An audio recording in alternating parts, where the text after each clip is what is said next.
down, forward.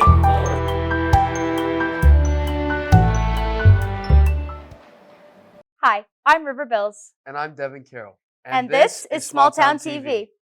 Before we get started, we'd like to take a moment to thank everyone for your support on our last episode. We reached and exceeded our previous goal of 100 subscribers, so thank you. And congratulations to Gabe Coles, who was the winner of our gift card giveaway last episode. Starting us off today, we're trying something new with a double feature segment about the Augusta Theatre. This segment starts with an interview of Officer Matt Meckel about a local family event known as the Bugs Bunny Club. The second half of our double feature story covers lead singer Dustin Arbuckle and his country blues band, the Damnations. Since April 10, 1975, the Bugs Bunny Club has been an annual event that families and friends attend for extra joy in their lives. With the help from the Department of Public Safety, kids get to enjoy new toys and snacks as they watch movies and participate in fun activities. Officer Meckel, one of many who come out to help with the event, shares his experience and how he's enjoyed it over the past years. What first got me started helping with the Bugs Bunny Club, especially for being the school resource officer, is I get to have positive interactions with the kids. I love kids, kids love this, and it's only natural that both of us combine to make it extra fun. We get money from the city, who gives it to us, the Augusta Department of Safety, and we spend that money with the Augusta Theatre to buy toys and buy candy and buy fun things for the kids, and then they have a chance to win those during the movie. One of the awesome things about the Bugs Bunny Club is that we all know how expensive movie tickets are nowadays. Here, it's one quarter. One quarter gets you in the door, and then you get a chance to win all kinds of prizes, including bikes. It's just a really good time. Kids get to come up on stage to participate in contests. We take small movie breaks for about 10 minutes at a time in the movie, and the kids love it. Today's theme is the police division side, and it's Pajama Day, as you can see. Bugs, he kind of wears this all the time, but it's Pajama Day for the kids. And then we like to feature, the one before this was the Fire Division Day, where we bring down fire trucks, and the one before that was Animal Control. And we all have different themes, and during that one, we had animals, baby animals from the Lazy Moon Ranch, and we had a little petting zoo out here, and the kids got to pet them, and everyone had a great time. So this is the last one for this year, but hope to see you next year. We usually do 2 or 3 of them in March every year. While kids get to have fun and win games at the Bugs Bunny Club, the theater also hosts a multitude of local bands, one of many being a country's blue band, the Damnations, where adults get to jam to music and have fun of their own. This band, the Damnations, has been together since 2017, but all of us have been working professional musicians for decades. I've made my living almost entirely from playing music for about 15 years now. Our guitarist, Brandon, has been a professional musician making his entire living from music his entire adult life. We've all been in a lot of touring acts. I sing and play harmonica. I'm a very bad bass player also. I'd always loved music. As long as I can remember, I'd always enjoyed singing. But when I was in my mid-teenage years, I became more acquainted with blues music. And that music made me feel something that I'd never really felt from music before. And I think that was what made me want to play music, was the feeling I got from that music. But since then, I've explored a lot of other types of music, especially other kinds of American roots music, like traditional country music and soul music and a little bit of jazz and like roots rock and roll, all that kind of stuff. I love music. Baby, don't you worry, don't you fret. 'Cause I get away, that's a damn sure bet. But they say you're away, pretty baby coming down the road. It's a bit and I don't wanna know. We live in Riverside in Wichita, and we like to go for little hikes in Oak Park, where they have the Frisbee golf course. But there's some woods over there, and somewhere in those woods there's a little structure that almost looks like a teepee without the buffalo skin part of it. A couple of years ago, he liked to play around that spot in the woods, and he started calling it the Small Branch Hotel one day. And I thought that had a good ring to it, and it felt like it needed to be a song, and started having ideas, in my mind about what the story needed to be about, and that became the song. This is reporter Bree Hayes and videographer Julia Means for Small Town TV. Looks like a lot of fun. For our next story, we move right across the street from the theater to a new bin store that has recently opened in town. Reporter Autumn Galgon and videographer Alex Quesada cover the story of a group of friends who have come together to establish a small business in town. On March 4th, a bin store opened in Augusta. The shop is run by 4 friends who began the process at the end of October. Hannah Gorman, Nathan Daniel, as well as Kevin and Melanie Frost started out with a Facebook Live, then transitioned into a building. We talked to Melanie more about how the bin store works. We do lives and through Facebook, and people will go on there, we'll show an item, and they'll say sold. We get their item, put it in their bins, which you can see all the bins behind here, and at the end of the night we'll tally them up, we'll send invoices to them, and we ship them. Like I said, we ship all over the place.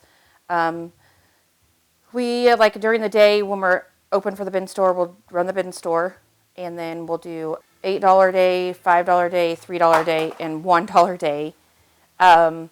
And we'll do our bin store, and then as soon as it closes around 6 o'clock, we'll go live and do a live also. After Hannah and Daniel worked together in the past, they joined Kevin and Melanie to make the idea come to life.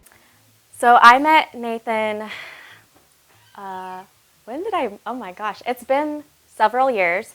I work with him with So Home Kids Foundation, so the nonprofit for foster kids that he runs. And all his businesses, I am basically his assistant with all those. So once he came up with this idea, he brought me into this one as well. And Kevin and Melanie Frost, we met them through some other friends and partnered with them to create the bin store. I'm reporter Autumn Galgon with videographer Alex Quesada for Small Town TV. What a neat store. I'm going to have to check that out. Yeah, I'm going to have to swing by as well.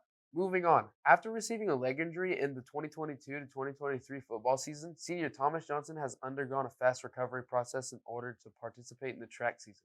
Reporter River Bills has the story. Track practice for most began February 27th, 2023. But for senior Thomas Johnson, preparations began much earlier. A torn ACL on September 30th of the 2022 to 2023 football season took him out of both football and wrestling. But he hasn't let that stop him yet.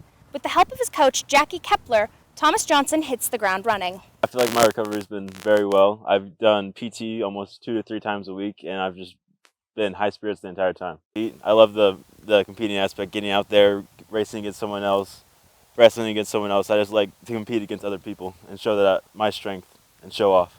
Stick with it. Always just be ready to go out there. Just keep going. Don't stop. I started working with Thomas as a middle schooler. He hurdled for me for 2 years there, and then went into high school. I think strength-wise, he's very strong coming out of being with the injury. Cardio-wise, we're a little bit behind where I would like him to be, but we're making steps forward, and he's actually going to get to compete tonight in open races, not hurdling, but that's a big step being 5.5 months out of reconstructive surgery. So. Honestly, I've never really seen anybody come back from an injury like this before.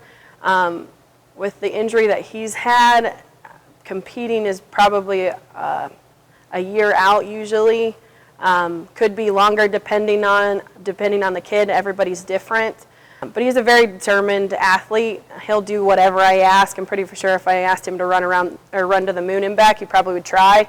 And he takes criticism and critique really, really well. But he's also a really good athlete just because he knows his own body, so he knows when things don't feel right, so he's not going to do it and injure himself worse. I'm working really closely with his PT, so a lot of what I do is based off of what she's okay with. Starts very gradual to just being able to walk without crutches, and basic motions of being able to bend his knee, straighten his knee, things like that, and then it can lead to, basics of being able to dribble a soccer ball or being able to jump up a step or walk up a step. It's just a very gradual process, so, we got to hit each check mark before we can move on to the next one. This is reporter River Bills with videographers Hayden Blair and Julia Means for Small Town TV. It's impressive the amount of dedication that's gone into his recovery. Yeah. Music is a large part of our student bodies, identities, and personality. Our newest segment of Quick Brick sees Caleb Nolenberg taking to the halls to find out what students are listening to. Students in the high school have a wide variety of music tastes. We take it to the halls to learn about their favorite music genres. What's your favorite music genre?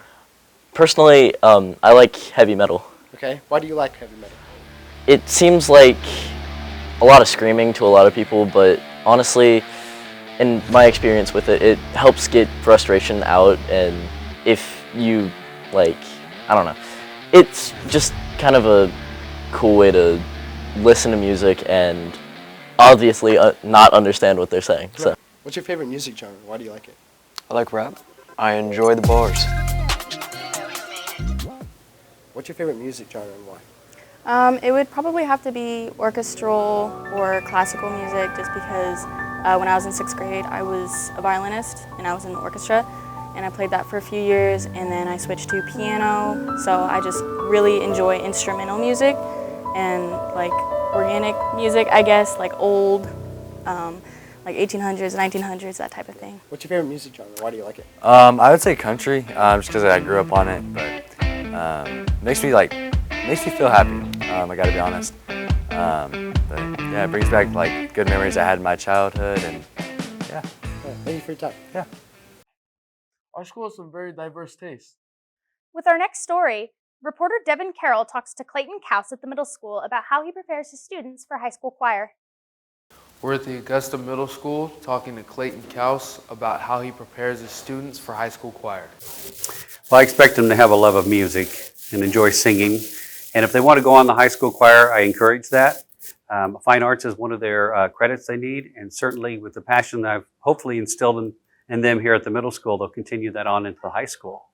We've had a couple of conversations with Mr. Franson, and we've met here, we've met at the high school, and we decided to kind of combine our choirs for our March 9th performance. And that way we have a collaboration and some unity between the middle school and high school. And this way they get to see Mr. Franson gets to see us, old students get to see Mr. and Mrs. Kaus, and it creates that continuity and that love and passion to continue singing through high school. And that evening was just, it was amazing. Our kids, our middle school kids were just locked in on those high school students. They really enjoyed Mr. Franson's energy, and we're looking forward to doing it again next year. So we're in the process of collaborating for a second annual combination of singing and choirs together. I just think if the guys continue on, I think it's important to continue singing, and also if you're a guy that loves to do sports, you can do both. I'm passionate about sports. I've been a coach for years. You can do both. You can be in musicals, you can do plays. You have to make some concessions sometimes and open that communication with your directors. But I really want people to use your talents, harness those, keep yourself busy, and meet new friends. This is reporter Devin Carroll with videographer Caleb Nolenberg reporting for Small Town TV. What an educational story! Kind of makes me want to sing. For our next story, Annabelle Smith and Cooper Steuben will be speaking to Sophie Rhodes about our high school's play. Our high school has a long history of theatrical productions. This year's play, entitled The Worst High School Play in the World, is headed by sophomore Sophie Rhodes. As the stage manager, Sophie is second in command, right behind director Tim Leitner. So the stage manager kind of is like director number 2. We help the actors go over lines a lot. We go over scenes. Our main responsibility is to make sure the play moves steadily. Being stage manager is really stressful, actually, but it's fun. It pays off because you could just have a fun time with the actors, but you don't really need to. You have to have a lot of backbone. You can't let a lot of stuff slide. You have to be able to be an authoritative figure, even though most of the people that I work with are older than me, juniors and seniors, and I'm still only a sophomore. So being able to work and have a backbone and still be authoritative even though you are an underclassman. Our set crew obviously does set pieces, which are backdrops, any props we have, And sometimes they'll help out with costumes. And of course our actors, which pretty much stay on stage, act, help the show move. Okay. So our atmosphere, it's usually pretty lighthearted and fun. I mean, we goof around a lot. You think you got anything to on an me, extent. To an extent. There's obviously things that we need to get done, but everyone's friends here. Little to no drama at all. Okay. With the play, it's just kind of, you're just hanging out, having fun, and then you get to put on the production, and it's like amazing. It's so worth it because you get to see everybody in the audience when you do your bow, it's just clapping, and they love it. As the curtain closes on this story, I'm reporter Cooper Steuven along with videographer Annabelle Smith. Wow, that show looks like a terrible time. For sure. All right, well, that's all for this episode. These were some pretty fun stories. We'll see you next month with another episode. And thank you for watching Small Town TV.